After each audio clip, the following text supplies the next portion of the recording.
প্রসূতির মৃত্যুর জেরে তুলকালাম দুর্গাপুরের বেনাচিতিতে। সেখানকার একটি বেসরকারি হাসপাতালে চিকিৎসাধীন ছিলেন ইসরাত জাহান নামে 28 বছরের ওই যুবতী। কলকাতার ফুলবাগানে অবস্থিত সাগর দত্ত মেডিকেল কলেজ ও হাসপাতালে চিকিৎসক ও নার্সরা মার খাওয়ার 48 ঘন্টার মধ্যে প্রায় একই ঘটনা ঘটল দুর্গাপুরের একটি বেসরকারি হাসপাতালে। সেখানে এক প্রসূতির ভুল চিকিৎসায় মৃত্যু হয়েছে এই অভিযোগ জানিয়ে তাণ্ডব করলেন আত্মীয় পরিজনরা। খবর পেয়ে পুলিশ এসে পরিস্থিতি নিয়ন্ত্রণ আনে। বিষয়টিকে কেন্দ্র করে তীব্র উত্তেজনা ছড়ায় এলাকায়। স্থানীয় সূত্রে জানা গেছে, দুর্গাপুর বেনাচিটি মসজিদ মহল্লার বাসিন্দা 28 বছরের ইসরাত জাহান গত 20 সেপ্টেম্বর আইকিউ সিটি হাসপাতাল নামে স্থানীয় এক মেডিকেল কলেজ ও হাসপাতালে গর্ভযন্ত্রণা নিয়ে ভর্তি হয়েছিলেন। 21 সেপ্টেম্বর তিনি একটি পুত্র সন্তানের জন্ম দেন। তারপর থেকে তার শারীরিক অবস্থার অবনতি হচ্ছিল। রবিবার চিকিৎসা চলাকালীন মৃত্যু হয় তার। খবর পেতেই স্থানীয় বাসিন্দা ও মৃতার পরিবারের আত্মীয় স্বজনরা উত্তেজিত হয়ে ওই বেসরকারি মেডিকেল কলেজ ও হাসপাতালের বাইরে প্রবল বিক্ষোভ দেখাতে থাকেন। চিকিৎসার গাফিলতির কারণে ওই প্রসূতির মৃত্যু হয়েছে বলে অভিযোগ করতে থাকেন তারা। খবর পেয়ে দুর্গাপুর থানার পুলিশ ঘটনাস্থলে এসে পরিস্থিতি নিয়ন্ত্রণ আনে। মৃতার পরিবারের সদস্য ও স্থানীয় বাসিন্দাদের বুঝিয়ে শান্ত করেন তারা। পরে হাসপাতাল কর্তৃপক্ষের সঙ্গে আলোচনায় বসেন মৃত প্রসূতির বাড়ির লোকজন। আগে শুক্রবার দিন ডেলিভারি কেসে ভর্তি হয়েছে আমার বোন। ভর্তি হওয়ার পর শনিবার দিন সকালবেলা 10:30টার সময় ওটি হয়।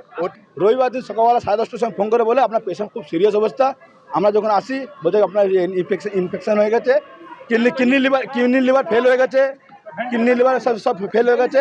আবার ভেন্টিলেটার সেদিনকে আপনার ভেন্টিলেটার ঝামেলা করার পর ভেন্টিলেটার দিয়েছে আপনার, দেওয়ার পর ডায়ালিসিস চলেছে 3 দিন। এই 27 বছর 28 বছর বয়স মেয়েটা। ভুল তো হয়েছে বলে ভুল হয়েছে বলে অতদিন ধরে ট্রিটমেন্ট করছিল ওরা, বিনা পয়সাতে ট্রিটমেন্ট করছিল জানেন। আমরা চাইছি এখন আমরা দুটো একটা ভাগ্নি আছে, একটা 8 দিনের বাচ্চা আছে, ওর যেমন ভবিষ্যৎ হয়, ঠিক আছে আমি এটা চাই। আর ডাক্তারের শাস্তি চাই, ডাক্তার করে ওকে সাসপেন্ড চাই।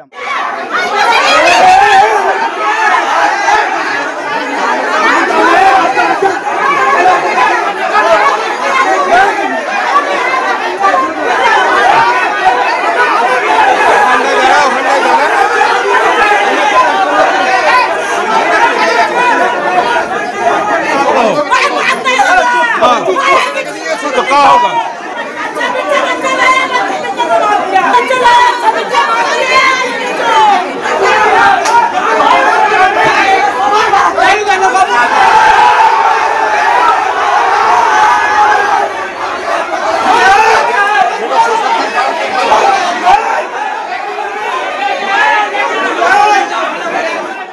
ব্যুরো রিপোর্ট, খবর সীমাহীন।